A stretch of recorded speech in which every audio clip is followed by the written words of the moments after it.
Coucou tout le monde, j'espère que vous allez bien. Aujourd'hui une nouvelle vidéo, donc cette fois-ci ce n'est pas du diamond painting, ce n'est pas du scrap, c'est de la couture. Voilà, pour Noël, ma fille m'a fait un cadeau super que je regardais déjà depuis quelques années, mais j'hésitais à l'acheter parce que ça coûte quand même assez cher. Et du coup, maintenant qu'elle a un super travail, elle m'a fait un magnifique cadeau. Donc cette vidéo, c'est pas pour vous en mettre plein la vue et vous dire voilà, j'ai eu ça. C'est pour vous demander des conseils. Voilà, si quelqu'un pratique déjà cette méthode et que vous avez des conseils ou des liens vers des tutos, etc. Je suis preneuse. Voilà, n'hésitez pas à me mettre en commentaire ou à venir en MP. Vous aurez mon adresse en barre d'infos. Voilà, c'est vraiment pour savoir vraiment bien s'en servir avant que je me lance.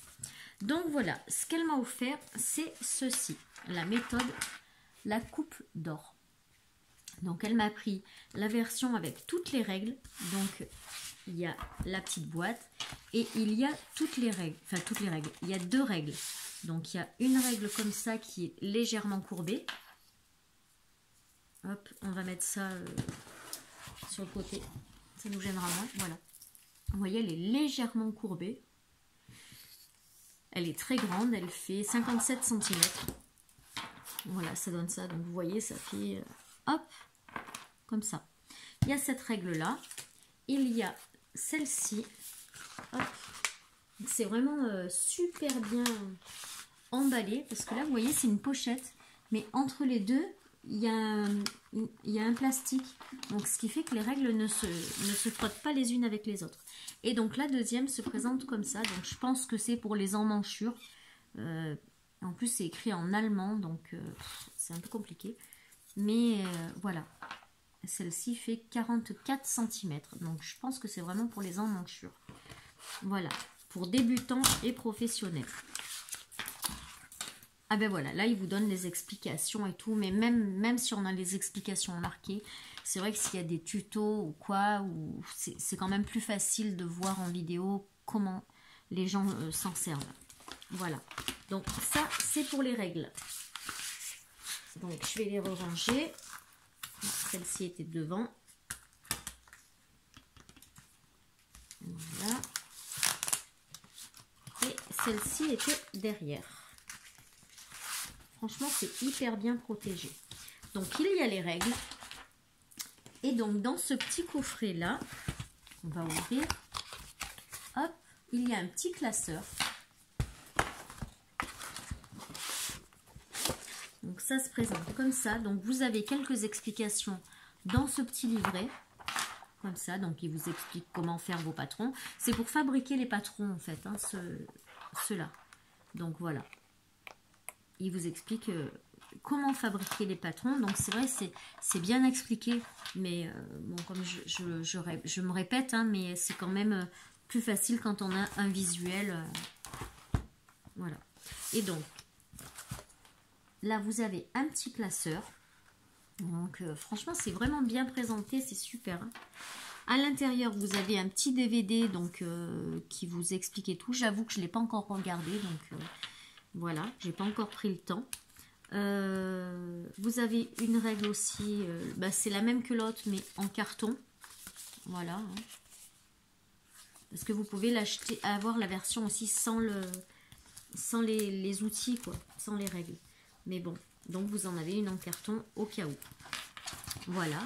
Ensuite, vous avez une petite, c'est pas une boîte, mais bon, voilà, c'est tout comme. Dedans, vous avez deux petites punaises qui vont vous servir à fabriquer vos patrons. Donc, ils appellent ça le matériel. Si je regarde à l'endroit, ce sera mieux. Votre matériel. Ben voilà, juste votre matériel, c'est marqué. Donc, les petites épingles, le feutre, 1 mètre et un rouleau de scotch. Voilà. Donc, ici, bon, il y a des petits post-it parce que moi j'ai mis ce que j'aimais, ma fille a mis ce qu'elle aimait, donc voilà. Donc quand vous l'ouvrez, donc au début vous avez quelques petites explications aussi. Voilà, comment prendre vos mesures. etc. Comment dessiner le patron. Donc vous voyez, ils vont bien que les petites épingles, bon là elles sont rouges, mais moi elles sont bleues. Dans le mètre qui est fourni, vous avez deux côtés. Je vais vous montrer. Je pense que c'est un coup à prendre hein, après.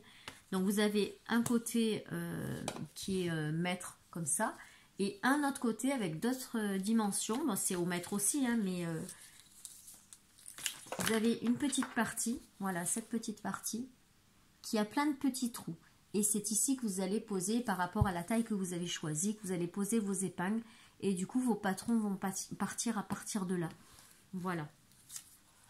Donc, ce mètre-là, il faut toujours le laisser dans sa boîte parce que ben, c'est vraiment propre à cette méthode-là. Vous n'en trouverez pas d'autres dans le commerce, ou alors il faut le commander peut-être sur leur site. Je ne sais même pas s'ils le vendent tout seuls. Je ne suis pas encore allée regarder sur leur site. Voilà. Et ensuite, eh ben, ce sont que des patrons. Bon, ils vous donnent... voilà. Voilà, vous avez les patrons comme ça. Mettons que vous voulez faire cette robe. Hop. Et ben, vous regardez le numéro 24. Là, il vous donne le métrage qu'il vous faut. 170 par 150 cm. Et ensuite, ben, vous cherchez... donc là, c'est le 24. Vous cherchez le patron numéro 24. Ben, si je me trompe de page, c'est sûr que... Voilà. Donc voilà, le patron numéro 24, c'est celui-là. Voilà. Et ben après, vous n'avez plus qu'à fabriquer votre patron. Et ensuite, comme toutes les coutures, vous posez votre patron sur votre tissu, vous découpez autour et il n'y a plus qu'à coudre. Il n'y a plus qu'à... Enfin, c'est facile à dire. Voilà, donc je suis hyper contente d'avoir reçu cette méthode. Il y a quand même pas mal de choses qui me plaisent dedans.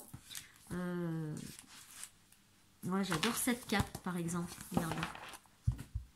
Cette cape, elle est magnifique. Bon, il faut avoir le bon tissu et tout ça. Mais je pense que je vais commencer sur des vieux tissus que j'ai. Juste pour voir ce que ça donne et pour me faire la main. Voilà, écoutez, si quelqu'un a des petits tuyaux à me donner... ce serait super sympa.